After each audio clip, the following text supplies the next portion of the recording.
Coming to you live from downtown Detroit, this is Benzinga's PreMarket Prep with your host, Joel Elconin. This is a volatile puppy here, isn't it? And Dennis Dick. I'm bidding a penny. I will buy the stock for a penny. With everything you need to start your trading day.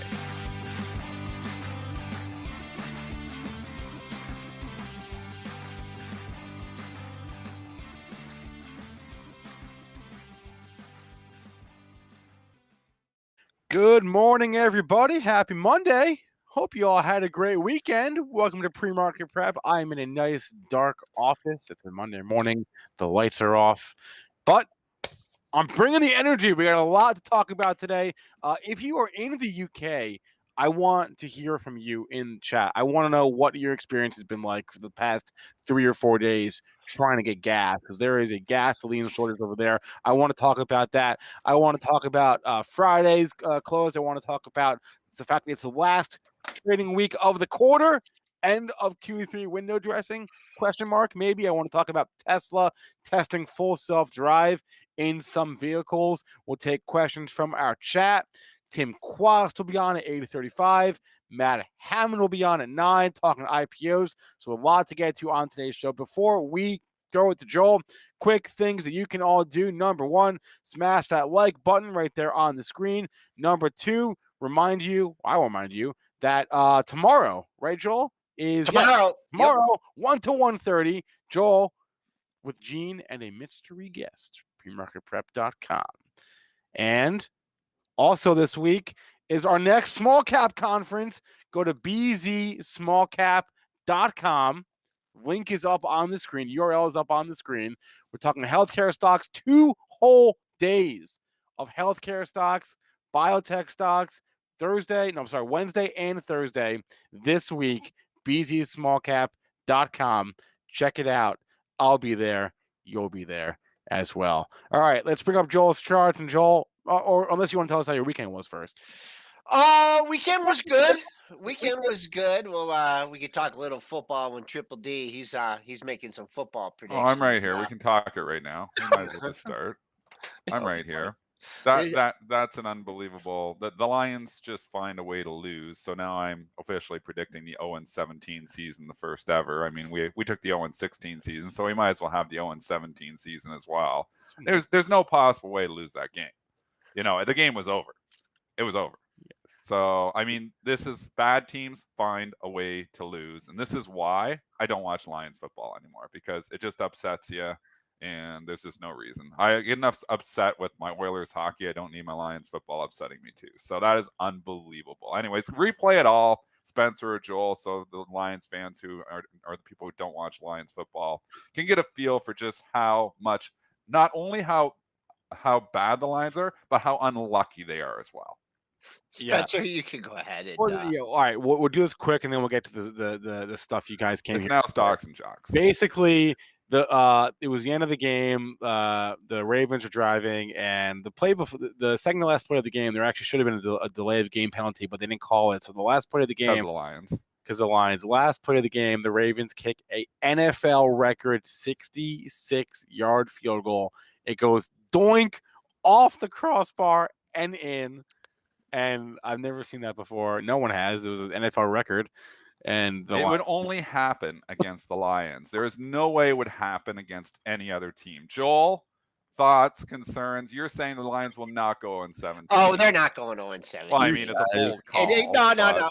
And just to let you know, I'm buying the bottom. Joel is officially saying the Lions are going to make the playoffs. I'm not officially saying they make the playoffs. This is a good call by Joel. This is a good call. This is because I've been lukewarm on the Lions my whole life. Just I've been such a Michigan fan. Okay, but I got a story for you guys. I can remember it as plain as day. 1970. I'm watching the Lions play the New Orleans Saints. All right. And I think they have a 1 or 2 point lead.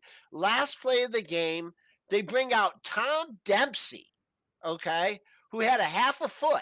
You guys don't remember this? Oh yeah, The guy had a half a foot, and he had the and it was a shoe. straight on kicker. Yeah. And I was sitting, I can remember as plain as day, sitting in my family room with my dad, and we're like, there's no way this guy's gonna make it. And I think it was even a little snowy. I don't remember what the weather was. The guy kicked a 63-yard field goal. Yeah. Well, he had the unfair advantage because he had the flat shoe. He had that flat shoe. It was unbelievable. And so I was doing some things. I rarely watch Lions games. I'm watching this one, and I'm like, I'm downstairs. Lisa's upstairs. The TVs are on both places, and I'm like, and I wanted to text my son-in-law and go, roar, the Lions are back. And I'm like, I'm not gonna jinx them. You stopped yourself from doing it. I'm not gonna jinx them. I go, I am not gonna be the Lions jinx. And then I thought it was short. I thought it, because I saw it bounce, I thought it hit. I'm like, oh, it's short. And then all of a sudden I see it go, So I am, because I think Michigan's going to fall apart here in the next couple of weeks, and there's not much other sports to fall, so I'm on the Lions bandwagon, man. I am hopping on and it's clear because everyone's jumping off, but I'm hopping on. But man, oh man, we talked about stocks. Is it as good as it gets? Is the Lions? Is this as bad as it gets? I mean, is this possibly as bad as it gets? Is this the absolute bottom? The capitulation event where everybody's done with Lions football because they're not only a bad team, they're so ridiculously unlucky as well. Oh my gosh. It was so. It's comical at this point in time. But let's move on to stocks. We're 5 minutes complaining about the turnaround overnight, Dennis. What did you do at 4 a.m? We were up 20-some handles. I saw that. We got the 44.72, and then Kaplooey. And now we're down 8 handles. We're below the close. The first thing we got to do is clear that. And I don't know. There's not a lot of support in here, but man, it's hard short in this market. So anyways, we're down. We're continuing to make new lows. I don't know if it's Evergrande or whatever the problem is, but crude is up $1.34. You can't get crude anywhere. You can't get gas in Europe. 75.31. That's a new high since January at 20. So crude's ripping. Gold is gold down to 60. Silver's up 18. Bitcoin up 1,300. Ethereum, but man, what a turnaround overnight, Triple D. Well, I mean, you can look at the SPY and say, what a terrible turnaround here. Or you can look at what the real market is, the IWM, and say, actually, we're up here this morning. And that's what I'm going to now. Okay. I can look at the majority of my stocks. I love it. On my screen. I would say 70% of stocks are green. Why? Look at the IWM. It is a better indicator for the overall market. What is getting hit here this morning is mega cap tech. That is why you were down here on the SPY. Apple down significantly this morning, down $1, which, Microsoft down $1, Amazon trading down 18 points. It's mega cap tech. You go across the board, banks are having a great day today. Yep. TLT is down. The banks are up significantly here today. Oil's having a great day today. I don't know if it lasts or not, but the SPY is just such a poor indicator now, and the S&P futures is such a poor indicator for the overall market, and it's been this way all year. A better indicator, again, I'm going to say it again, is the IWM. So if you want to know what the market is doing overall, you don't look at SPY because it's too many mega cap tech in there. Mega cap tech has a bad day. It's like, oh my gosh, the market's having such a bad day. And there's UNH is trading up $3. We got Boeing trading up $2. We got Deere and Caterpillar trading higher. We got a pile of stocks that are doing really well here this morning. So again, this S&P futures indicator has fallen apart because it's too heavily weighted 5 stocks. Can't argue. That's my rant. No, Facebook down $3. That hits it too. So Tesla's right there, mixed in with the S&P now, with the SPY now, so it's down $5 too. It's not its own animal anymore. It's totally linked in with the arbitrage traders. Although Tesla was its own animal on Friday, I would tell you, making new highs on the move, breaking out. I hate buying breakouts in this market, but man, that's a nice breakout on Tesla. Yeah, it cleared at 760. I mean, it was hot for EVs. I mean, it must have been that Benzinga conference last week, that EV conference, to get them going. But rotate, I mean, he have Tesla in the red a little bit today, but man, oh man, great move. Look at that 762 area is now as support. So money just moving around and moving into EVs last week. Rotation station. Wow, we're really falling now. Oh, I know. You got the S&P. You got the S&P going down. You got Apple and company going down. So that's going to be the overall indicator. It's not, the average stock, what we were saying last week, the average stock, believe it or not, is down 28% from its all-time highs. That's the average stock. It's an incredible stat considering the SPY's 2.5% off its all-time high. It's wild. So it's just a wild stat to know that the average stock is down a hell of a lot more. So it's not an indicator for what the overall stocks are doing. It's an indicator for what, mega cap tech is doing. That's the SPY now. So, and right now, this morning, tech is getting hit. The QQQs are down significantly, and the SPY is getting hit too. All right, everyone just pour one out for using the S&P 500 as an indicator for the overall market because it's just every money manager on CNBC. Oh, we haven't had a 5% correction. What are you talking about? The IWM has pulled back significantly. You're just looking at the wrong indexes. We had JC Perrett saying the same thing last week. Great, obviously JC. Nobody knows the charts better than JC. Maybe Joel. Joel probably knows the charts better than JC, but they're both right up there near the top. But you get stuck looking just at the SPY. Yeah, you get caught. You got the blinders. Joel, horse analogies here. They put the blinders on the SPY, and on money managers are all wearing the blinders and saying, "Oh, this is what the market's doing," but they're not seeing the big picture. Take the blinders off. See the big picture. Put some IWM on there, and your IWM, and you'll feel a little bit more like, hey, this is more indicative of what my overall portfolio is doing. Unless you just own all Amazon, Apple, and Microsoft. Which is kind of which the indexers do by default, even though they may not be their intent, right? They have to. They have to own all this stuff, right? Yeah. Well, no, but I mean the index like investors. I don't mean like the actual indexes. I mean like the people like me, for example, right? Who just like dollar cost average into a small cap fund and a large cap fund all the time, right? And it's like I don't mean to, but I am just. Money just continuously pouring into the same 5 stocks. Yeah. Well, I mean, if you think you're diversified just owning SPY, are you really anymore? There's another question there too. Are you really diversified? I mean, obviously you're fairly diversified. I mean, it's not like you own 2 stocks, but you are heavily weighted mega cap tech. Yeah. Heavily weighted. So I just have been arguing overall IWM is a better indicator. In small caps, got everything. It's mixed. There's a lot of stuff, obviously, but it's just not so heavily weighted. 5 stocks. Better indicator does not equal better investment. And that's true too. I mean, that's totally true. The best investment has been SPY. So I don't think we're arguing that, SPY is a poor investment. We're just telling you what you own. And Tesla is hopped in there. You got the Apple, Microsoft, you got the double Goog ahead of Amazon, then Facebook, Tesla, and then you have NVIDIA. Right there, right behind it. And then you're just watching Brick B, JP Morgan, J&J is just, that's probably going to be falling out soon of the top 11 components. And then, I wanted real quick, as I mentioned J&J, folks, we got a nice formation here. 4 days in a row, 164 to 166, 164. So, man, are we going to break down here and test that low of the move? Rock solid resistance in 166. That was an interesting chart. And I think the most erratic stock of the top components is UNH. I mean, I think it's up and down, up and down, up and down, up and down. So I don't know. Pretty soon, I mean, JP Morgan's still hanging in there. Oh, interest rates going up. Let's buy the living daylights up to a new all-time high in JP Morgan. I don't get that one. That's actually probably trading at a new all-time high, right? I know. I'm still mad at you for the whale trade. I could have bought had in the long-term portfolio at $30. Joel said, no, you're going to get 28. Yeah. Never got 28. Yep, maybe if they don't miss a trade to save yourself a buck. A long-term investment. Don't miss a long-term investment. Boy, you haven't mentioned that in a while. But I know. I'm gonna be mad at you for the rest of my life for that. we need. I hold grudges. Individual stocks. We're gonna let. Wait. Can you recap that bet for the uninitiated? No, there was no bet. I wanted to. So JP Morgan during the whale trade of what 2012 or 2011 when they had the whale trade, and they were hammering the stock. And the stock went from like 60 down to like $30. And I was like, okay, JP Morgan's cheap enough. I think we were even doing the show then, maybe. Yeah, we maybe first started the show when the show was just terrible. We had it on Ubu, and it was just like we didn't know what we were talking about. We knew what we were talking about. We just couldn't speak. So, and we still can't speak that well. But it's a bad tangent again. But the whale trade had brought JP Morgan. The whale trade was this big, I can't remember what the whale trade was now. The big trader that lost all the money. I can't remember. For JP Morgan. Was that the guy over in the UK? Yeah. Yeah. I don't want to butcher it, so I'll ask. I'd ask Siri, but my phone isn't here, so we'll ask.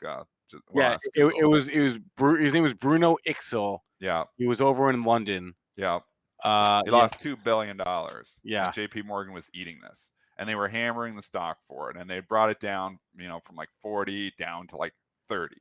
And Joel's like, the huge levels. I was like, I'm going to buy some at 30 in the long-term portfolio because I can't go wrong in JP Morgan at $30. And Joel's like, hold off. You're going to get 28. He's like, this is the level. It's come this far. You're going to get 28. I'm like, okay, I'll put my order at like 28.10. I never got the stock, and it's now $163. And obviously, my kids keep crying about it in the background. I can hear her crying as I tell the story because she wanted the JP Morgan. It's still a good level. JP Morgan. It's still a good level. This is never going to see it again. It was so, obvious. Moral of the story is don't try to save a buck on your long-term investment. You like this company? Buy the stock. 27.85. That was what I was leaning on. That was the October 2011 low. November low was 28. Found the level. And actually, he's like, we got to retest that level. It's going back there. It's going back there. 100. Joel still thinks it's going back there. I got my order still sitting there. It's GTC. It's still sitting out there, waiting to get executed. Maybe the next flash crash, I'll get it. But then they'll bust it on me anyways. I still got an order at 40 in Tesla. It hit 40. I'd buy Tesla at 40. 40. That's even pre-split. And I'm like, okay, it's coming back to You still own Tesla, don't you? I still own Tesla, but anyways. Joel's been like, can I ask a stupid question? Can I ask a dumb question? If you have an order out there like Joel, like Tesla at 40, and then Tesla splits. Or does it split or a reverse split? Should adjust. Does that change your order? It should adjust, yeah. Depends. Remember, your order is held by your brokerage. Okay. So remember, sometimes watch on the dividends. They don't adjust for a dividend.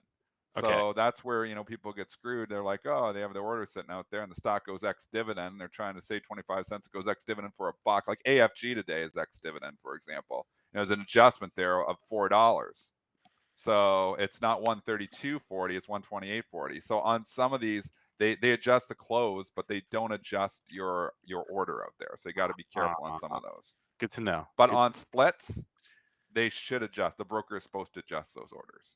Okay, good to know. Today, whether your broker does it or not, I don't know. I guess it depends on what you're paying. But if your order's sitting on the exchange, because remember, when you send an order, it might be sitting in your brokerage platform. It might be sitting on the exchange. Find out where it's sitting. Like when I'm a prop trader and I'm sending my orders directly into the market, no middleman, then there's no citadel in the middle of my orders. They're going directly into the market. Right. I send a GTC. It's sitting on the exchange. So now it's the exchange, that knows that those orders are sitting there if you're sending out GTC. But if you got your broker, a lot of these brokerage orders are kept on their platform, which there is an advantage to that too. I think IB keeps a lot of it on its platform because there's, not the information slippage where some people think the exchanges show some of these orders, elsewhere. And if you've got it, just held on your own book, hidden on your own book, there's no way that's going to get out unless your brokerage is selling that information, which is possible too. So but let's not get into all that. It's Monday morning, 8:20. We got to talk stocks. All right, let's talk oil here. I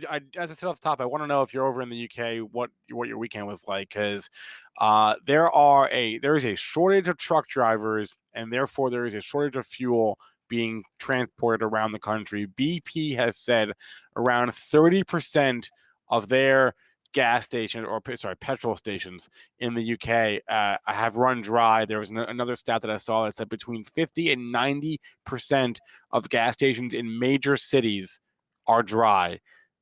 Because it's not because there's a lack of fuel. The fuel is in existence. It is just not where the drivers are. They can't transport it. This is an issue with everything. That's what I was saying like an hour ago. I was saying that to Mitch. Like, how many industries are messed up because there are not enough workers? Where did they go? Now, in the UK's case, they probably went to other countries, right? Because of Brexit. But you can't say the same about America. But anyway, neither here nor there. Industries are messed up. There are so many shortage of workers here and there, and in this case, it's hitting oil. It's causing an oil shortage in the UK, which is causing the price to go up here. USO is making a new high. It's making a new, and obviously we know the USO is not a great indicator because of the contango and the rollover effects. But overall, when you see USO making a new high, you got to feel that oil is breaking out. Where are the futures? It's got to be making new highs too, I would assume. Yeah. Oh, yeah. We're back above the January 20 levels right here. Boom. This going to the front month here in January of 20. We're above that. That was, rolling front month contract. So, Yeah.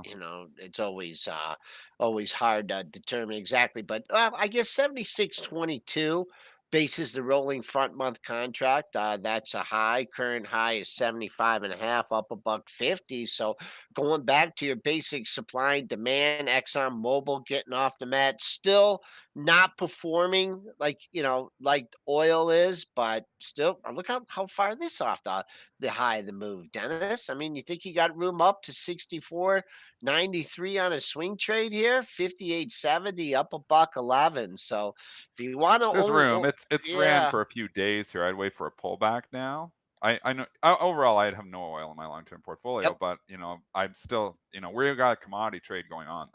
There is no doubt that, besides No inflation, gold, and no gold doesn't inflation. count. That's what it is. You got inflation pumping, and obviously, we've saw a lot of commodities come off from where they were, but I mean some of them are starting to come back up. So could oil go to $100? It could. It's possible. I think if you're betting on it though, and you're buying it today, maybe you're chasing a bet. We've had lots of pullbacks, even on that USO. It's very rare if you look at the chart here that we just continue to grind. This has not been the market to chase. It applies to oil as well.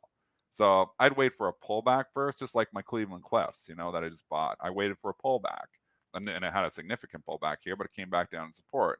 And obviously I'm not up much in it. I bought it right 19.5. It's 20.5, but I'm waiting for a pullback. Is the overall trend still intact? It's arguable, but I still think there's a commodity trade happening here. So that's why I've been buying steel, on the pullback. So Yeah. I don't like oil just because I don't like oil, but I mean, alternatives. we had someone on our show last Tuesday, Jay Young, who was talking about $190, $100 oil, reasonably confident in that by the end of the year. I mean, he's an oil guy, but I mean, when you see headlines like this of just massive shortages, people can't get their oil. I mean, and you see oil. Man, we're leaking big time here. I don't know. The IWM before we say that. Oh yes, the IWM has gone red now, so we are officially leaking now. Thank you, Dennis, for that compliment. We are officially leaking now. Look at that. Well, call me when we get to like Friday's open, which we're not. Can I just say? Oh wait, actually, we are there in the queues. Can you just rewind the tape to 3 days ago when I went on my little rant and I said I think we're going to have eventually an epic bond sell-off. You see what the TLT has done in the last 3 days? Yeah, TLT just went from 152. Not that this is epic, but we have been straight down. I mean, again, I don't know who's buying. Like, who is like long-term investing their money for 20 years at 1.48% in bonds? Who's doing that? I mean, who is really the buyer? They really think that the yields, I guess if you think the yields are going negative eventually, which, I guess it's not impossible because we do have that in other places in the world, then the bond prices go higher. But at a certain point, you just got to say, what am I buying? I'm tying my money up for 20 years, and obviously you can sell anything. But if you're just saying, I'm going to just put TLT in my long-term portfolio and forget about it, and I want it for a hedge. I mean, 1.48%. You're just getting the crap kicked out of you by inflation. So I think TLT, and I'm not saying by the end of the year, but I think TLT is going to re-challenge those March lows of 133.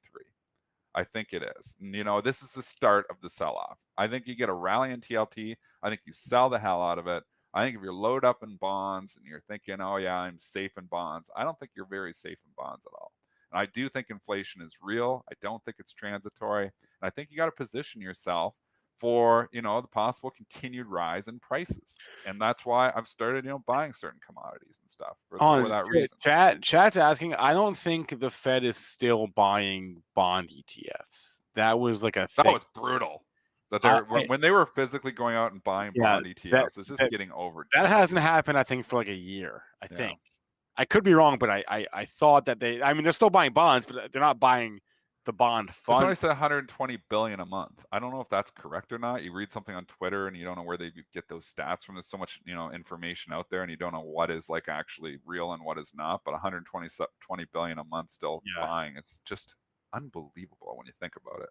But hopefully the taper comes, and hopefully the market can handle the taper. But I just just don't understand how you want to tie your money up at 1.5% for 20 years in an inflationary environment. Doesn't make any sense to me. So I think if you want to go, if you believe that inflation is transitory, if you believe we're actually going to start running under 2% again, then the TLT is probably a buy. I don't believe any of that stuff. It's why I wouldn't want to own any of these bonds. It's why I'm even scared on like some of my preferred stocks. I'm getting like 6% on some of my preferred stocks. I'm like, well, I don't know. And I'm not saying interest rates are going up, but I'm like, am I beating inflation at 6%? Well, like ask yourself this: for all the people that, like all the advisors out there that historically would say, oh, 60-40 or even a 70-30, right? 70% stocks, 30% bonds. You think anybody my age is willing to allocate like even 15% of their money to bonds? No, they're not. No one my age is willing to do that, right? So I think of it like the gold thing, right? Like just a lack of a generational buying, probably. Well, I think gold is just. I think that's exactly with gold. I mean, you think naturally in an inflationary environment, gold's going to keep up, but I think people just hate gold. Yeah, I think you're right. I think the younger generation doesn't stop bling bling. They want to show off their NFTs on their cell phone. They're not showing off, their bling bling. If anything, they're going to show off their gold, digital gold rings. That's probably, the digital gold, which, like physical, like you can see gold on your cell phone, but it's just not the environment anymore where fancy jewelry is, indicative of wealth.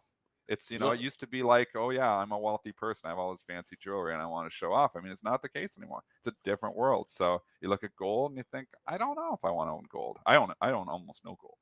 Look at the XLU, Dennis. Have you been trading? Look how many red. Could this be a record for red days in a row? I mean, look at this thing. And don't kid yourself. Inflation is hitting utility stocks here too. It's starting to as well. I mean, again, if interest rates start to go higher, and maybe we are, calling it that we are eventually going high. I don't think they are.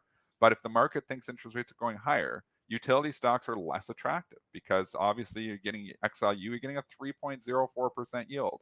You don't get a lot of like growth in there. That's pretty much what you're going in it for. 3, maybe, 4% in some of the individual utility stocks. It's kind of what you're in it for. I like my Enbridge in Canada because that's a real yield, ENB, which you can buy over here at 6.61% dividend. And when I was buying it back, and Enbridge obviously has had a significant run, but I was buying this back when it was, I think, $28 back in October. The yield was 8.5%. So I was like, okay, 8.5% is a real yield. I know Enbridge is one of the biggest utility companies in Canada, and I don't think it's going under. And I'll get 8.5% of my money. I'll take all day, even 6.61. But when you're investing the XLU at 3%, I mean, yeah, you have a little bit of growth in there. SOs in there, 4%. XLU use a lot of NEE, which has some growth in it. Nextera, but it's not a high growth industry. You're kind of going in there and a lot of those stocks for the yield. And those have been getting hit. You can clearly see this trade where, maybe it's Powell, maybe it's a taper tantrum happening to a certain extent, where it's already starting, where you're starting to see people sell off investment vehicles that have, or that, could be impacted if we start to go to tapering and if we eventually go to higher interest rates and, inflationary trade as well. So the growth trade, obviously can get hit there too, but there's lots of implications for watching Fed policy. And then Everett, that line 5 better not bust there. That line. Don't know anything. Okay. If that goes, right, Dennis, if you guys mess up the Great Lakes, man. I don't know anything about it. I'm not going to comment on anything. You just care about your yield. You don't care about the greatest area of fresh water in the world. I do. That pipe's about to break. I swim in the Great Lakes. Boy. I got a house on Georgian Bay. I swim in those Great Lakes. And there you are. Oh, I'm getting my 65%. That's really great, Dennis. So you're saying Enbridge is an anti-climate? I mean, if that line ruptures, oh my Lord, just buy some. And it's so old; it's like 70 years old. It's older than me. Look, that line has holes in it. Just buy some carbon credits and not good. Buy some carbon credits and you'll be carbon neutral. All right, SPOOs. That's what we do. Buy so I say credits. The IWM. What's the IWM doing, folks? Because 222. Oh, it's hanging in there. Hanging in there. It's not red yet. But you do have a lot of IW. Yeah. QQQ. I hate TAC. What a big turnaround.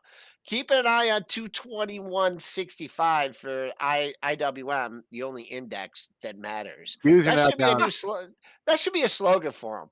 The only index that matters, according to you. Should do a commercial for him, Dennis. The only index that matters. There we go. IWM. I don't know what's There's going other on. indexes too, but I like something that's so liquid that I can just get in and out with a lot of stock and easily. It's always got like a 2-3 cent spread. I love that, and that's why I do trade SPY. DIA is a little wider. IWM is always so liquid that I can get in and out of it fairly easily. So I love liquidity. Liquidity now. Liquidity Put some bids out there. You'll be providing liquidity. 3 minutes till we get Tim. We can talk wait, liquidity let's now. go back to Tesla for a second. Elon Musk was taking to Twitter again over the weekend, but it was not for a bad reason. On Friday, he tweeted that full self-drive beta, the request button, the button to request the beta feature is going live on Friday, but it needs another 24 hours of testing. So the actual feature will be out tomorrow, meaning Saturday night. So full self-drive testing beta is live. Apparently, if you have a Tesla, you can request to be a beta tester and test Tesla's full self-driving. What do you even need anybody? Why do you need a beta tester? Why don't you just throw them on the road? They're self-driving. That doesn't make any sense at all. I mean, they need to make sure that I don't know. Joel's asking the real questions right there. That's a really good question, Joel. Why? I don't know. I'll ask Joel the real question on Tesla, and this is the only question that matters on Tesla: breakout or fake out? As long as it's above 760, it's a breakout. There you go. When you're trying to determine if it's a breakout or a fake out, if you're buying the breakout, what I would use is the candle that it was breaking out from. So I would say below 744, Katie bar the door, you'll have a lot of new people caught. If it can continue and hold up above that, the breakout could work. Again, I'm going to say in this market environment, there has not been a lot of clean breakouts. It is usually a fake out. So you just got to be careful just coming in saying Tesla's going 800, and it might. And do I want to buy a pullback on this? It looks great on the chart. It's a clear uptrend, and it might. But if you are buying the pullback, I would stop myself out on Friday's low of 744. It's a long ways down, though. High close of the move is something you want to keep an eye on, too, for confirmation. And that was a big old day on Friday. So, people are trading it on the mark, 774.39. That was right up near the high of the day, too. Good volume yesterday. So, better look for this to go green, about $5 away as we speak. Just it's going down, but it's not getting pounded like the spoos. I want to know, anyone in chat that has a Tesla, will you be beta testing full self-drive? And if so, put a 1 in the chat. What is full self-drive? Define full self-drive. That's a can of worms. I don't think we want to get into it. We can't go into that in the next 40 seconds. With 40 seconds to define what is full self-drive. There is what full self-drive. There's what they say it is, and then there's what it actually is. I think not full always self-drive is I kick back in my backseat of my car and I go to sleep and I wake up and I'm there. That's what I think full self-drive is, but they don't call it that. Well, that's what it's supposed to be. That's what I would like it to be. Right. You know how much awesome a road trip would be, where you just sit back, Joel, you pour yourself a drink in the backseat, you just and the car just does it all. You don't even have to worry about anything. It's pretty awesome. Don't have to pay for a driver. The car just drives itself. I go to sleep. I doze off a little bit. Oh, it's like Homer Simpson. I fell asleep behind the wheel. He's going off the mountain. And then they realize all the semis have full self-drive on them and he would survive. But the semi-truck drivers were always hiding it. Simpsons know everything. Oh, I wouldn't want to see. Yeah, definitely. All right. It is 8:35 on a Monday. You guys know what that means. Tim Quast, founder and CEO of Market Structure Edge. There he is from somewhere. Is he outside? I'm calling golf course. There is a golf course behind me. Yeah, I am. Yeah. I am. What hole is that behind you? Say again. What hole? What hole number is that? Is that the 18th? No, I think it's the 11th. I can't remember because I don't play that course. It's it's behind you. You don't should play be. it? Right. I walk around on it with the dog, and there are a bunch of deer Your on dog it. poops on our golf course. but But I am. This guy has more houses.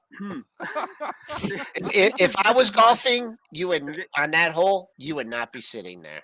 You would not be safe. I'm yelling 4 all day long. Yeah, I mean, like, yeah, 4. We do have a wall here, Joel, that we can dive behind when Yeah. you're at the tee. So that's why we've got that. It's as Lucas Nelson would say, this is just outside of Austin, which is a great song by Willie Nelson's son. But hello and happy Monday to you guys. Good to see you. Tim, last week was crucial. We were talking to you on Monday, and you said, wait, I think you said was it Tuesday or Wednesday that you were keying in on? Wednesday, right? So we said that Monday when new options traded, so right. Monday the 20th, which we'd said that for a couple of weeks, would be the most important day for traders in September. And of course, it was a very difficult day. Then the market bounced back, and now where are we? These are but it's again, I think, a great reminder to traders who listen to this program that there is clearly a connection between options expirations and volatility in the markets. And what 100%. Tends to happen, there's no question about it. I tell folks all the time that headlines don't explain volatility. Headlines are a consequence of volatility, because what happens is that most market observers then cast about for a reason to explain why the market did what it did. So then we're all concerned about it's China, it's Evergrande, it's this thing, it's that thing, it's the Fed tapering. And then the next day, the market goes up 600 points and no one knows what to say. I put this in the in the market desk note to edge users this morning that there were on the same day in the Wall Street Journal. The top headline was Evergrande worries hit markets, and then right below that was Dow rebounds to positive performance. That was the best they could come up with, because what do you say? What's the explanation if in the same edition of the Wall Street Journal you have an article about why the market is crumbling on Evergrande and then it's up, right? So that was on Tuesday morning. And it's important to understand, I think. And you may have been exactly talking right. about this. I mean, the media always wants a fundamental reason for why the market did what it did, when a lot of times there is no fundamental reason, and they do search around and they do call around, like, what's going on? Why are we selling off? You give them some technical reason, they hang up the phone and call the next person, because they don't want to write up some technical reason. They don't want to write up something. Well, you had all the options expire on Friday. Now it's opened up a little bit because you don't have all those people who are owning the calls and the puts as natural buyers and sellers. So you lose all that liquidity and it opens itself up. But they don't want to hear that. They don't want to hear the technical reasons that Tim Quast is going to give you today. They want to hear Evergrande is blowing up, because that's a sexy story. You're exactly right. That you're in that chair. I interact with reporters all the time, and I will say, well, this is the reason. And you're exactly right. That's not an interesting story to say, well, 20% of the market rests on derivatives, and if that level, if the demand declines into quad witching, well, it's very likely the market's going to go down. Well, you write that in a story and nobody reads it. It's just so much more gripping to talk about $300 billion of debt hanging over Evergrande. I get that, but that doesn't mean it's correct. It's and what we want as traders is to know what's coming. We want to know what the risks are so that we can avoid them. I love to say, with Market Structure Edge, take gains, not chances, because any gain is better than a chance that leaves you holding an empty bag. And so we want to know what's coming, and then how do we know?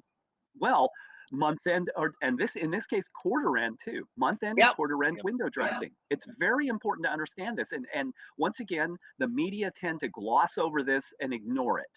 And it's very important. And it gets back to understanding the motivation of money. So, and there are effectively 3 different motivations. If you're hedge funds who are trying to improve performance before the month ends, because you let your customers know, hedge funds tell their customers monthly how we're doing, and they're measured internally monthly. They're very concerned about those sorts of things. So in the last week before the quarter or the month ends, you're going to see a flood of effort to try to improve returns. And what did we get? very nice performance in the market. That's one thing. Then passive money tends to be the exact opposite of that. If there is volatility, all of the people, including me, who have managed accounts, who want to control volatility, their advisors are going to talk to them and say, hey, we may be hitting the period of bumpiness in equities. What do you want to do? And there'll be adjustments made. And what tends to happen is the passive money reduces its exposure in the face of volatility. Plus, it causes tracking errors. Again, it's very important to understand that BlackRock's indexed funds aren't trying to outperform the benchmark. They need to track it. All right, that's all they want to do.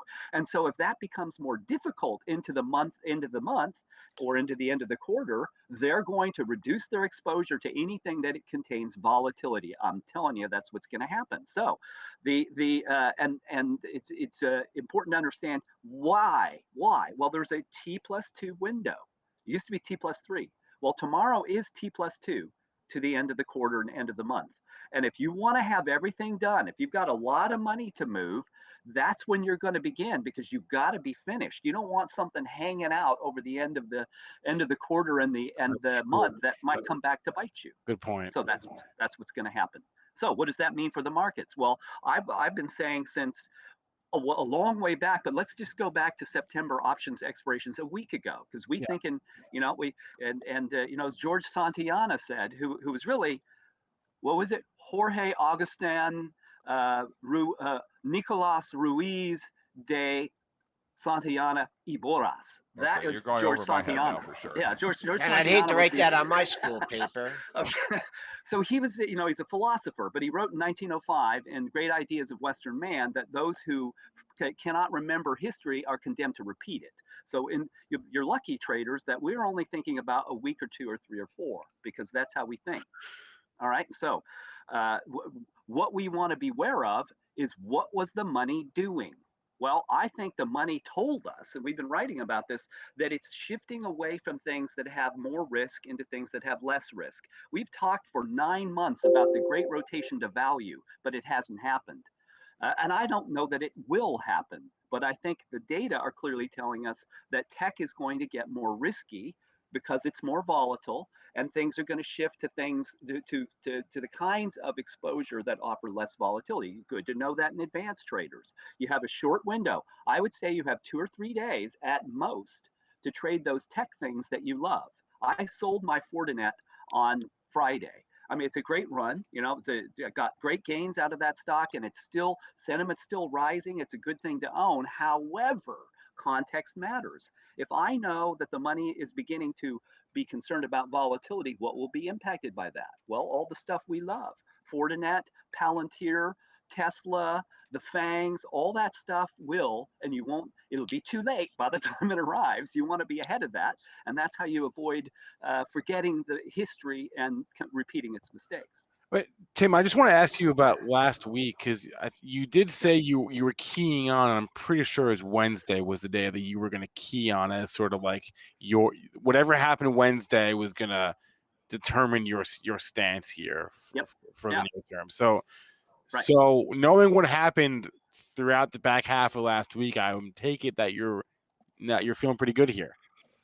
Well, yes and no. And I'll show you why. Let me just share, and we'll just hit high points today. We don't have to go through a bunch of tickers, but Edge Mob, you guys know this already, but I want to show you that this is what we look at, and I think it's important to understand why Wednesday was a good day, because we were fully out of the expirations period. It takes about 5 days. There's the Wednesday, Thursday, Friday of the preceding week where we have generally sometimes during the year, I think it's 3-4 times a year, it'll split into 2 weeks. But we had VIX expirations, index options expirations, and then quad witching.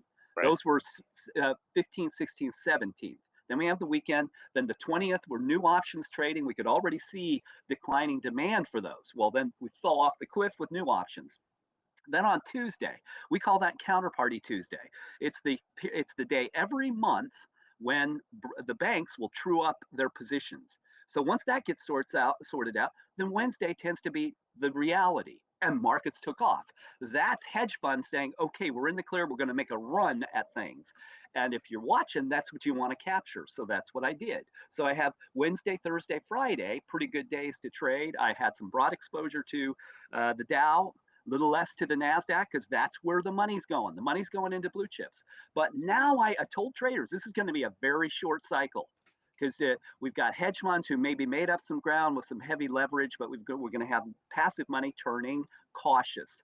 So the month-end window dressing period could be bumpier than it normally is. That's my expectation, Spencer. I love that period. I wish it were longer, but you have to be nimble as traders. You take the data, what the data tell you, and do something with it. So here, I want to show you this. So on the right, this is broad market sentiment, the darker line, and this is SPY. So it's a short period here, just 30 days. But I want to show you that, this is options expirations, we got hammered. This is options expirations, we got hammered. And so if we're just a little ahead, we've been just a little bit ahead of sentiment each time, it tells me that we're getting closer and closer to trouble for the markets. And we've been talking about it before. I'm not saying, again, that the market's going to fall apart, but I do think those data have to tell us that we're running into trouble. So it makes me more cautious. It makes me say to myself, let's just reduce our exposure. Even though you would say, well, the sentiment's bottoming. Doesn't that indicate the beginning of a cycle? I think the cycle has already been speeded up because of quarter end window dressing. And so be ready, traders. You just don't have much time here. Now, I can be wrong, right? There's something could change the data. But when I look at that, how we've very quickly recovered when sentiment is lagging behind, and I know we've got quarter end window dressing, I'm once again going to portage around risk.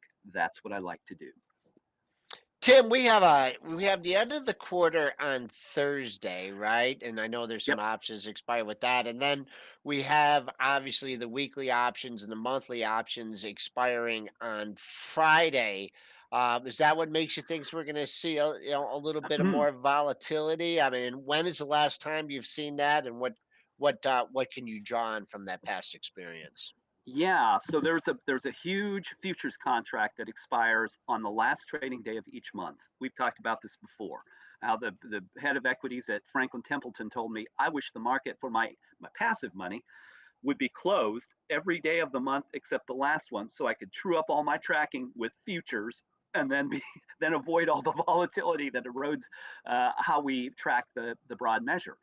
So that's important to know. And it was created in 2014. Now we're 7 years later, and the amount of assets in passively managed portfolios has exploded. So that's what happens. And it's, again, one of those situations. There are those, you say, well, what do you do? Just avoid trading all month? No, not at all. But I'm careful around monthly expirations and month end. Monthly, month end, monthly, month end. That's how I think. And why? Because you can't see it. It's off the market. And we don't know the depth of that. We can get a pretty good idea by measuring the behavioral change heading into each thing, and it's one of the things we do. But we don't know precisely, and that's why, Joel. And here, what I've got on my screen, by the way. So I've got what I call my liquid up. It's a dynamic portfolio. It will tell me every day the stocks with rising sentiment that are very liquid, and those tend to be more conservative things. So that if you're gonna hit a period of volatility and you want to be in the market, then this is the stuff you want to look at. And right on my screen, from Cigna to T-Mobile, DocuSign is 54% short. That's too far for me. That's more than half of the trading volume is coming from borrowed stock. So there's your list. I mean, if there's any, and there's Fortinet. I was in Fortinet. I'm already out because it closed Friday at 311.90. It was actually 313. I bought it at 3, sold it at 313. Well, it's a very nice gain, right? So I'm out already, even though sentiment's still rising, because I've gotten my gain. But if you're going to find something that's more likely to be stable that might benefit from this shift that's occurring, that's probably it. I'm not promising it. I haven't gone through and profiled all of these things, which you can do. Just click the ticker and you could go look at it and see, well, what's the probability of a good return? But that's a good way to think about it, Joel, because this period, this is quarter end window dressing. And then you asked, when was it like this before? Well, I want to show you something because there is actually a precursor to this. So I'm here. This is version 2.0 of Edge, which we have now beta launched and we got folks testing it. I like to expand this back. Let's just go all the way back. There's a data set that will you look at this and say, well, that's just a cardiogram for somebody who's eaten 3 cheeseburgers a Yeah, day. that's what it looks like. That's what it looks like. I'm not gonna lie to you. Yeah, right. Well, here's where we ran into a similar problem. All right, so see how sentiment got weaker and weaker and weaker, and then we fell apart in the fourth quarter of 2018. Okay, come over here, weaker and weaker and weaker. I'm not saying that that's going to happen, but I'm saying I've been talking to the Edge users about the similarity between the fourth quarter of 2018 and the fourth quarter, which will begin Friday of 2021. Again, I'm not saying that that's going to happen, but when the data are similar, you want to know what history tells you. It's why I use that George Santayana quote. You know, if we forget history, then we repeat its mistakes. And I know that weakening sentiment tells me money is less and less enthused about equities. And it doesn't give you a bunch of advantage and warning and time to make decisions. It will happen very, very slowly, then all at once. And we've actually been getting warnings since April that this is coming. And so all of that should feed. There's is where the turn occurred. Up until April, we had a momentum market, and there's a carry through effect. It doesn't just die. You know, if you fire a gun, the bullet carries a long time, even though what caused that has ceased. Right? It carries for a long time. This is the same thing. All of that money we shoved into the market had a wonderful momentum effect, but it's dying. Okay, so then traders, we have to get more careful. I won't say cautious. You get more selective. You have to know where the money's going. You have to make sure that you're not buying stuff when sentiment's peaking, because that will put you at more risk. But that's what I would say, Joel. There is a similarity to 2018. And it's something we have to watch. All right. If you want more of that, and arguably you need more than 10, 15 minutes to understand everything that Tim says, you can check out marketstructureedge.com. Tim joins us every Monday to give us his thoughts on the markets. Tim, thanks a lot as always. Speak to you again next week. Always a pleasure, guys. Good to see you. Good to see you as well. Maybe next week he'll be coming to us from a boat somewhere. We don't know. Let's do 10 points off the low. We got a little bounce at 44.27. So trimming some of those losses. Nice 45-point range here. Pre-market trading.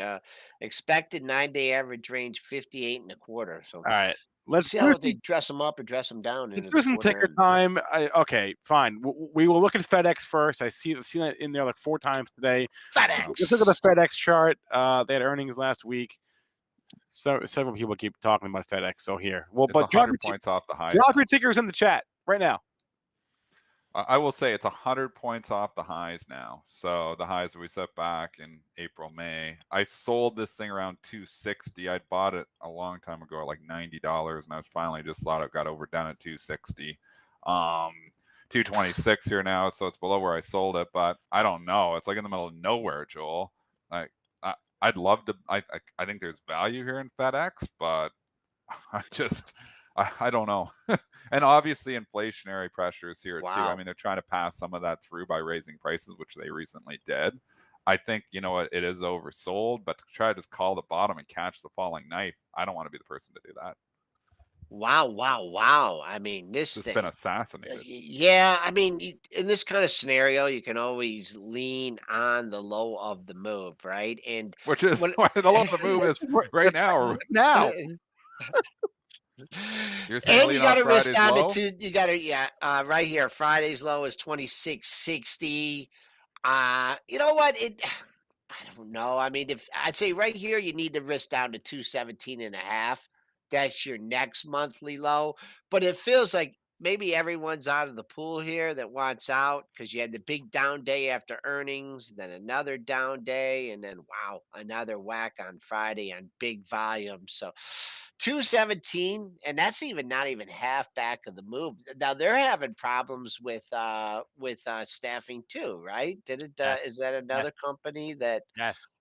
cited boom. I mean, if you're looking since that March low, which is kind of a fake low, that takes you down to 200. But I don't know. It's starting to turn. Maybe you undercut today's low and then come back up above it. The old, the old whoops trade. But I'm monthly just going to say support, one yeah, thing. When you have a hard stock that is trending up and it disappoints on earnings, those dips typically get bought. When you have a stock that is trending trending down and it down. disappoints on earnings, it is hard to get those stocks to buy back up for the simple reason there's so many more bag holders. So Wow. it's bag holder central. I got to wait until at least I see some green candle or a double Yeah. bottom or something. There's no reason to be a hero and say 226 is the low. From 320 to 226 in 4 months. Jeez, wow. It's cheap. I'll give 'em First that. 4 month losing streak since boom, since going back in 19, late 19 through the March low. We're on a big 4 month losing streak here. So maybe you find about have a better October, but first 4 month losing All streak right. in Next. over a year. Speaking of losing streaks, Chrissy Mack wants to know about Zoom. Zoom made a new low I love Zoom. on Friday. It made a new low, not all time low, but new low over this. Where's Kathy in this one? She still owns it. Probably buying the dip. Boom, boom. Again, we've talked to him. The one trick pony. They need another trick. They don't come up with a trick. You got, obviously Zoom. It's a verb. They've come up with a great product, but they need more products to justify this crazy valuation. It wouldn't surprise me if this is eventually under $200. I said this when it was $500. I said it was actually when it was going up when it was $400. I thought eventually it was going to come back to 200. So I was wrong for a while, but I'm starting to be right. I just think this was your classic pandemic stock. It was classic money hiding, that we're all going to go Zoom everything. And now there's competition for Zoom. I mean, we use Zoom and now we're not using it. We're using we're using a different product as well, StreamYard. So, I mean, there is competition coming. They need to have a new product, and that might kickstart again. Until they come up with something new, I'm staying away. Weren't they supposed to get in like to the phone business or something? Which They is kind of are the phone business. dying. They're opposite the phone business. Next monthly support level is down at 230. So rock solid. I mean, maybe if you just want to try and buy this on strength, say, hey, show me you can hold 280. That doesn't look like that's happening anytime soon. So in an area, forget the retracement here. It already took care of that. But next monthly low, there's actually, if you want to target an area, 233.5. That splits two lows from July and August of last year. Two more stocks. Oh man, this is going to trigger you. I'm sorry, Dennis, but Matty Ice is saying you got to talk about BBIG. Do we? We talk about this every other day. This is a social media stock that continues to get pumped on social media. I know nothing about the company, but I've said before that a lot of these stocks that are being pumped on social media, they get the lift when the pumpers are out there, and then eventually they start to seep and they start to leak. And we've said a lot of these actually come back to where they were from. I know nothing about this company. I know nothing about the fundamentals. All I know is it shows up on my Twitter stream, on my Twitter, everybody talking about it and people asking me about it. Like typically, because I talk stocks, I get asked about stocks, through Twitter, through different medias every single day. This is one I get asked about all the time. And it's because there's so many people talking about it in social media. I don't know if it's on Reddit, Discord. I group it all together. But when you got them all talking about it, they get the big pop. And this is something we're going to talk about in August. They get the big, they get pumped up and they go and everything's hot and everybody's talking about it. And then you have the little bubble burst. And then you typically see is you get a little lift and there's bag holders, get a little lift and bag holders, get a little lift and bag holders. And sometimes you can get another lift and it can get above those highs. I tend to think that the stock, is like a wish, like it topped out. And, now, you can look at Wish making new all-time lows. I mean, these things tend to go back to where they came from. So I don't know. It's up 20% this morning. If I was in it, I'd be selling it. But again, obviously a couple that have held up well is AMC and GME. But there's so many of these smaller plays that I think are just fades on these pops. I want to preempt Joel. It's people in the chat saying this is a technical breakout. Does this look like a stock that trades technically? This looks like a stock that is pumped on social media. I will. That's what it looks like, and I'll just give you just the straight levels, nothing but the levels. 788, boom. Your September 20th high. You did get to $8. So longer it takes to take out 788 to 8 new pre-market high, then I'm with Dennis on the fade trade. It's broken trend now. I Yep. mean, you're going to get these lifts because as people get hot again, I don't know if it's on Reddit. I don't know what, I have no idea what the catalyst here is this morning, but I've seen BBIG pop in and it pops into my big gainers and it has these big pops. In the last few weeks, every pop is met with more sellers. So that's all I'm saying is I think if you're in these things, I'd be looking for an exit. And That's also, my opinion. Yeah, and also this area was a place where they originally tried to support it too, before it broke down under $6. So you had people that were trying to pick a bottom here, got the rug pulled out, old support, new resistance. So You all right, said guys, 2 more. Give me one more. I'm gonna hop off, guys. Go, I Joel, gotta go and You cover want some one real more? stocks. All right, he wants to go to real stocks. He says, "All right, we'll do one more for you. You want to do Penn? Yeah, let's do Penn. All right, let me. I got it. I'm looking at it. You know what? I was looking Penn DraftKings on Friday. I was like, I want a little more exposure to the online gaming. I'm like, I'm going with the pure play. I went with DraftKings this time. So I've played DraftKings a couple of times. It's come down in the mid 40s, and I've been able to flip it out in the mid 50s. Am I early on it? Maybe, but I think it's oversold here now. I do see some support coming in at this 50-51. So I bought DraftKings on Friday. All right, you're on DKNG. Okay, so yeah, I bought DraftKings. I couldn't decide. I was looking. I want to buy Penn or DraftKings. I was like, I was leaning. I was like, I didn't know.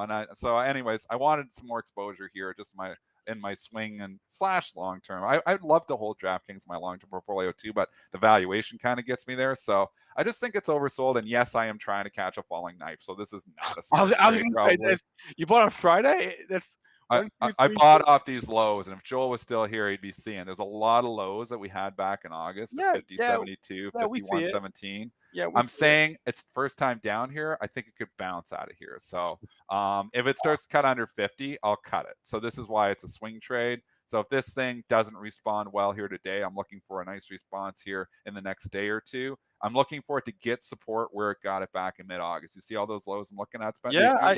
I see. That's where I'm saying. We've come back down to the point where we broke out from originally. And I'm saying it should, if you're saying technically, first time down here, it could bounce here. Nothing should, nothing can for sure, but it could bounce here at these old lows. That's what I'm gambling on DKNG, but I'm absolutely trying to catch a falling knife, buying a stock, making new lows. So I probably will lose on this trade because I'm breaking some rules to buy this. Yeah, you probably But will. You know what? I just think it's oversold, and I think it's due for a bounce. All right, Dennis. I like Penn too, though. I do like Penn. You like Penn? I wanted to buy it in the low 70s, and I got, I was actually going to do it a few days ago, and then I was like, I didn't, and then now it's bounced up to 75, so I don't know. I've sold my Penn when I had that big move from 65. I got out like 82 or something. I just thought it was too much too fast. I want to rebuy the shares that I sold, but I should have rebought at 70 in the low 70s. I'm mad at myself that I missed it. Now it's 75, so we'll see if we get a pullback. All right. Dennis Dick, have a good rest of your day. See you tomorrow. Let's talk IPOs, guys. We got Matt. Whoops. Wait, there's Matt. There's Matt Hammond. IPO Warriors. There he is. Good. How was your weekend? How was your week? Last week was just even better than the week before. Not so many blockbuster names, but the ones that we did line up were such high conviction plays that I was able to make kind of take large positions and take hefty profits. So, that's always a setup for good money. Let's quickly recap. Let's quickly recap with them, and then let's look ahead to this week and how you can these IPOs. All right, there are actually quite a few potential winners. Freshworks was one that we definitely called out and wanted to play. Did pretty well. It was up 15%. Brilliant Earth Company kind of surprised us. I didn't play that one, and it took off right off the debut. Argo Blockchain, I think it was a 20-25% winner. I forgot to put that in there. That did well. Clearwater Analytics did well, but E-Trade didn't open it for 12 minutes after it started trading, so I didn't chase that one. And the one that brought the large windfall was Q Health, which we called out. And then during the week, I just kept telling people I'm selling, freeing up cash to go on a big play on Q Health. This one has all the right, ingredients. And since we only have about 4 or 5 IPOs this week, I did want to review one thing, which is, what do you do when you end up getting into a trade that goes down? How do you salvage? Because there are strategies where I've been able to consistently turn, initial losses into wins or salvage a break even. And I think it's an important strategy to understand if you are going to make these IPO debut plays. So first, just quickly, 30 seconds on each one of these. Freshworks opened up at 43.12. We got the right debut price we wanted. We didn't have a super inflated premium. The target when you get an open at 43 would be 50. It hasn't quite broken 50, but you did have lots of opportunities to take some money off the table. I exited most of my position between here and here, and I'm still holding a little bit more to see if we can get a run later in the upcoming weeks. This one, Brilliant Earth, didn't expect it. There were about 3 plays that were more or less retail companies, aka BRLT, and the other one was THRN. And these were kind of retail plays with products aimed at Gen Z and millennials, which I don't really know a lot about, and it didn't seem like they were getting a lot of hype. This one ended up running pretty hard, but then again, it priced below range. It then debuted below the IPO price. So that's a pretty good setup. You're going to see opportunities to take cash when things are so beaten down on the debut. A lot of times people say, okay, well, I liked it before. I definitely like it now. And that sent this into an immediate spike. If you played this one and took profits right away, that was a great move. If you held out even longer, even better. But if I had played this, I probably would have taken everything out on the initial spike. Simply, I didn't see the setup, and it came back down to about 15 on day 2. So take your money and run. Argo blockchain, this one was on watch. It was an uplisting. I'm still not convinced that uplistings are consistently good plays, but what I researched, or I remember I saw this in the research and then went back and confirmed it. It didn't really strike me enough at the time to make sense of it. But next time I see this kind of setup, it will be, an indicator that it might be a good thing to play. First of all, we had crypto mining. That's a pretty popular topic these days, whether crypto's up or down. But the thing that stuck out was that for the OTC shares that were trading at over $2 on IPO day, you get 10 shares of Argo blockchain for every 1 share of the OTC. So if the OTC is trading for 220, then you would say, okay, well then Argo blockchain should be fairly priced at like $20, $22. So when it debuted at $15, and then especially when it dipped, it's kind of like, well, there's like a lot of value for it to make up between where it's opening and where it's going. And sure, this could come down, the OTC could come down a little bit, but there's still a lot of room for this to move up. And I think people who, were already in it, wouldn't be, I don't think they even had shares quite yet of the NASDAQ traded stock. So this one moved up, and it was a pretty good play if you took it. And I'll be looking at that for uplistings in the future. CWAN, this was a little bit of a tricky play. I was locked out of it, and I know a lot of other people were, because E-Trade didn't open it up for trading until about here, when it already spiked up and come back down. But this was a stock that I liked. I didn't love the float. Was about 30 million shares. And there were other stocks, specifically Health, Q Health, HLTH, which were debuting at about the same time. And I found that concentrating on a sure winner is better than, splitting your efforts between one that's you really like and one that, you don't think it's bad. You think it's a good opportunity, but maybe not as strong as what we saw here, which was Health, Q Health, HLTH. This was just a home run setup. I mean, it was COVID testing with the platform for at-home testing across down the road of testing pregnancy, fertility, health issues, other things. So there was a good story there. There was a lot of social media buzz. They have really high profit margins. The float was only 12 million shares. And then the kind of the cherry on top was that it priced mid-range and opened, priced mid-range, actually priced at 16. I put that wrong number. So when it debuts at a tiny premium and there's all these people who are interested in it, they're not going to get turned off by paying an extra 75 cents on top of that. So, I went in big here, took a little bit of profits out at 20. I could feel that this was going to, at least touch, if not break 20. So around here, I had a limit order at 1985 or 1995. You want to be a few cents just in case 20 becomes a ceiling and it bounces off that too hard, but you take profits some there. And then the rest, when I see that second leg up like that to me is time to cash out. I cashed out at about 22 So my average out was 21.50. Maybe you hold it here and see if it goes up further. I know in pre-market today, it topped at 21.45. So maybe it's got some more room to run. But this was just, a great setup, great feeling to just, within 1 hour to bank a 30% profit on a big, play. And this is exactly the kind of thing that I'm looking for. The biggest names are not always the big profits, but the right setup is, as sure a thing as I've ever seen in the stock market. So the thing that really struck me last week was, and I feel like I'm continuing to develop my own discipline and talking to people in my group, we're all starting to learn a little bit more, that you really don't want to, first of all, you don't need to play everything. You want to pick your targets. They're not all going to be monster money winners. So I've always said, when in doubt, sit it out. But some things that really help me are the idea that I don't sell on day one for a loss. So some people do, but I do not set a stop loss below my entry point. I want to give it a chance for that day two media cycle. And that paid off with a couple plays that we saw. The other thing I try to do is hold on. Can I ask you about that a little bit? So please. So you're never selling on day one for a loss, but you're selling on day two for a loss.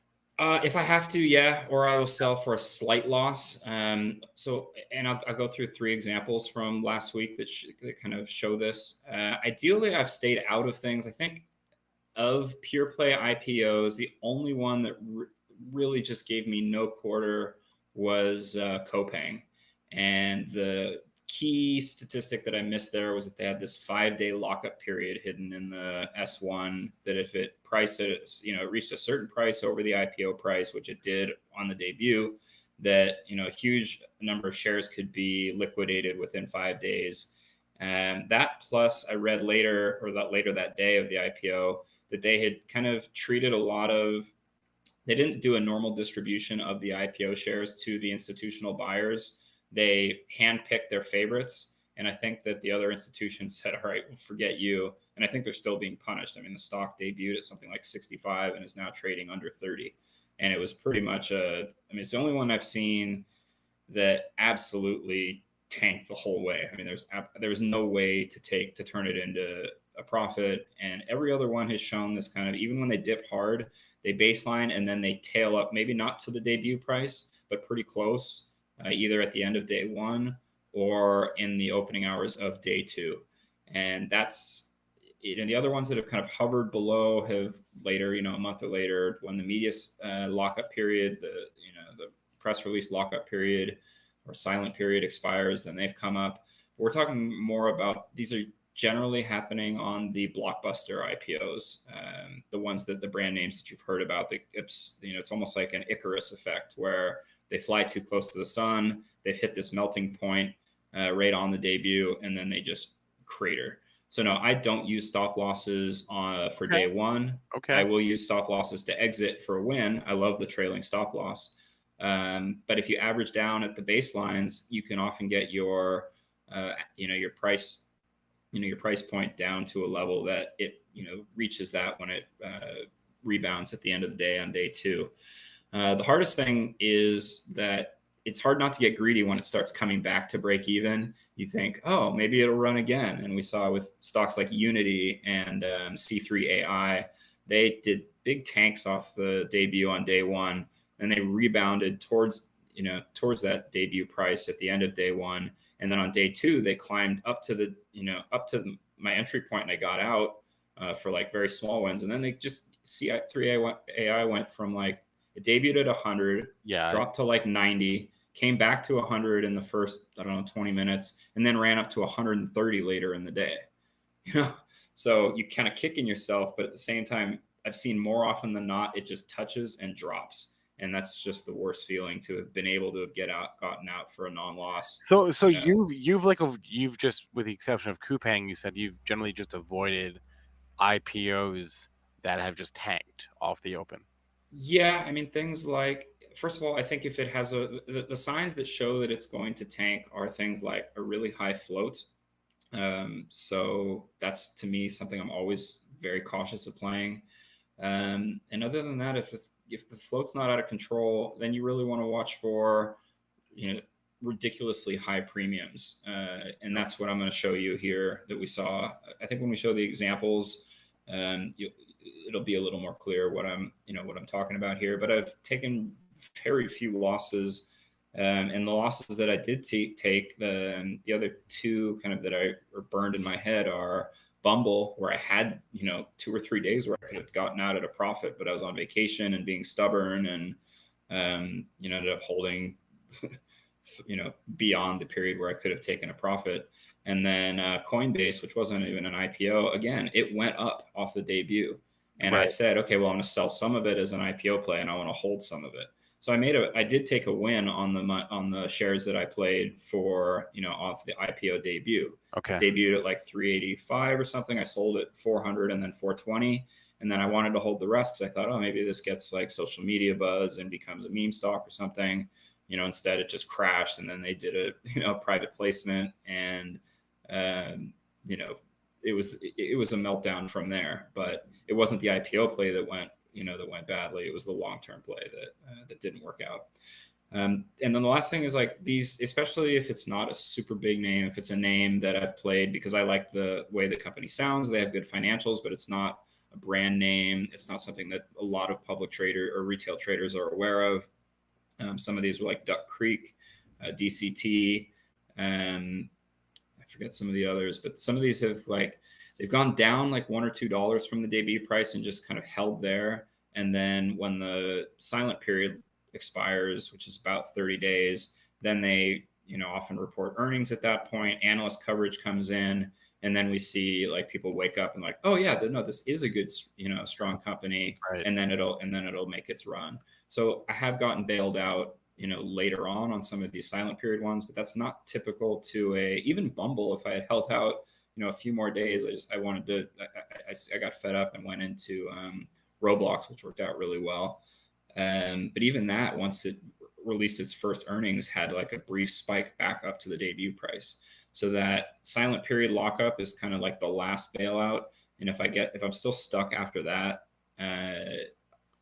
I'll probably wait for a really hot play like HLTH and drop all my bags leading up to that, so I can put everything I can into a play like that. So I'll burn my bags when I have a home run setup, and people tell me, oh, Matt, I can't trade right now because I have too many, I'm holding bags in too many positions. I'm like, well, here's this one coming up. I'm dumping, I'm burning all my bags right up into this one. I mean, I sold out of something like 15 or 16 positions where I was either up and didn't think it was going anymore, or down a little bit, and went into HLTH and made all of that back plus quite a bit. So I use these kind of like home run setups as a way to clean out my portfolio.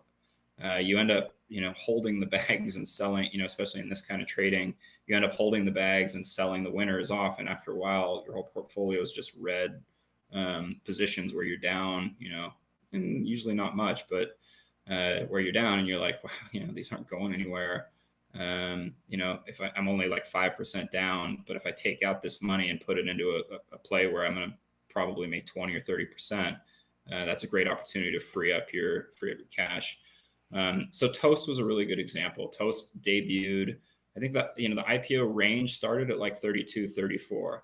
Then they raised it to 34, 36. Then they priced the IPO at 40. And you're like, well, I know Toast is like a hot product, but is it really that good? Name that people know.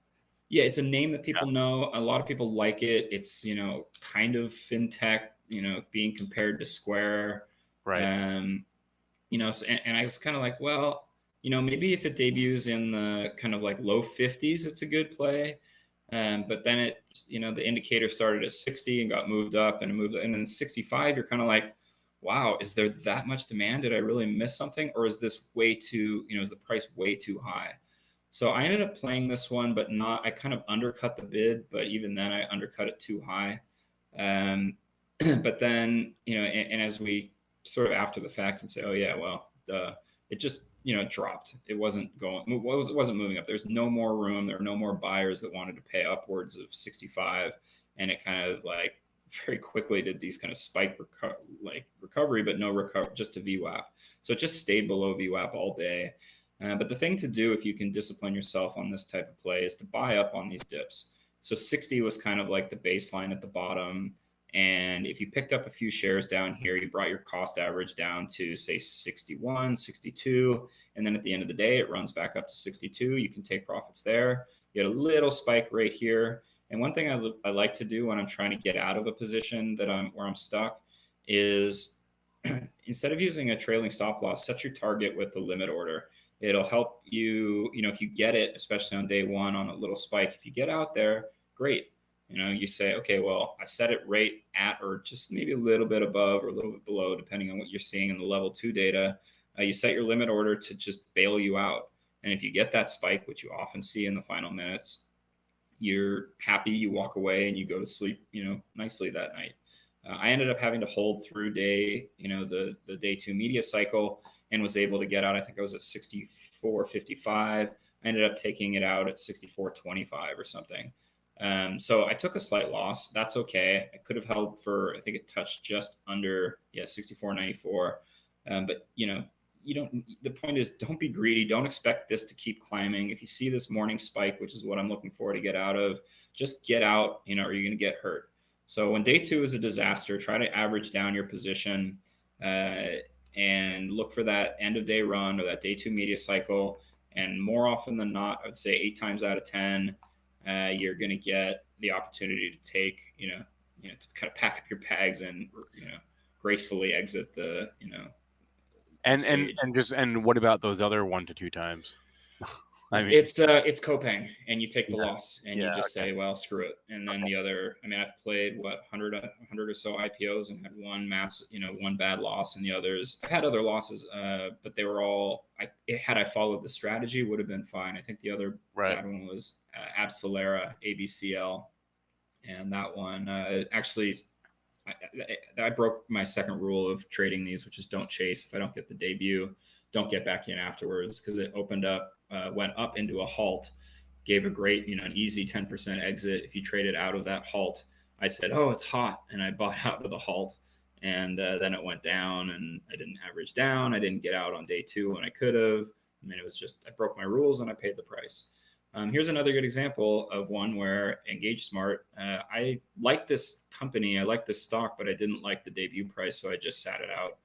And that's something I'm getting a little bit better at, is letting some of these pass. But it dropped. And if you add it here at this baseline and then said, okay, well, it dropped a little more, maybe I add a little more here, then you're given the opportunity to get out even on day 1 at the end of day run here.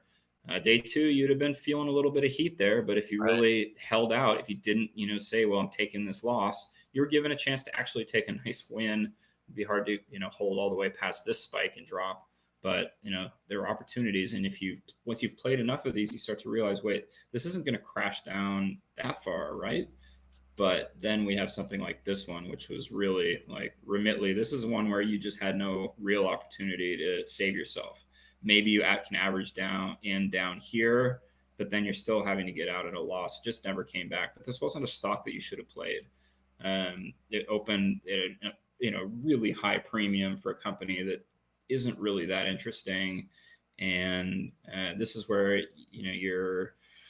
you're researching your due diligence, and you're reading about what are people saying about it on social media. There's nobody really raving about it. It's not really that well known. They compete against PayPal products, Zoom. They compete against TransferWise, which is has a big head start on them. And you just shouldn't have played this one. So if you get stuck in this one, you kind of got to go back to the drawing board and learn from it and say, wait, why did I play this one? So you can't always bail yourself out, but and this is an example where you wouldn't be able to very well.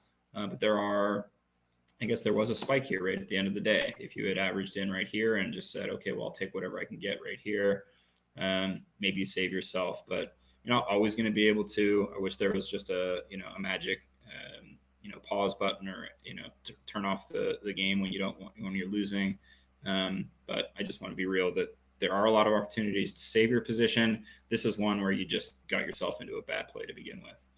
So quickly run through these, because I know I spent more time on that than I wanted to. And I will send out the newsletter. Sign up at IPOwarriors.com. The newsletter will go out tomorrow. Amplitude, Warby Parker, Allview Systems. Okay, Amplitude, I like this one, except that it's 35.4 million shares. They're a SaaS digital marketing optimization software. They have brand name A-list clients. They're moving towards net income positive and cash flow. It is a direct listing. Direct listings are tricky. But if the float really is, or the shares out really are just 35 million, I'm going to do more research, then that's not a bad float. That's not like 77 million shares, as we'll see with Warby Parker. Has 111 million shares outstanding, and they're raising money through their IPO, which is a new rule that wasn't available before. They have great profits and revenue. This is eyewear company, but the float to me is too big to play. So I'm not going to play this one unless we see a big dip. And even then, I probably just won't get involved with this one. Allview Systems, pretty low float. They are a SaaS investment management software for institutions, but revenue and gross profits are really like not accelerating as fast as they were a year ago. So I don't think this is that interesting. I mean, up 57% revenue in 2020, 40% in 2020 for gross profits, but those came down to just 14% for revenue in the last 6 months and 9% in gross profits. So those are, shrinking revenue and profit growth, not a great look for an IPO. So I don't know. That one is not that exciting to me. Olaplex Holding, I don't know anything about hair care products, but this company is growing like crazy. And as far as I know, women care a lot about their hair, and so do men. But women are a huge market for this.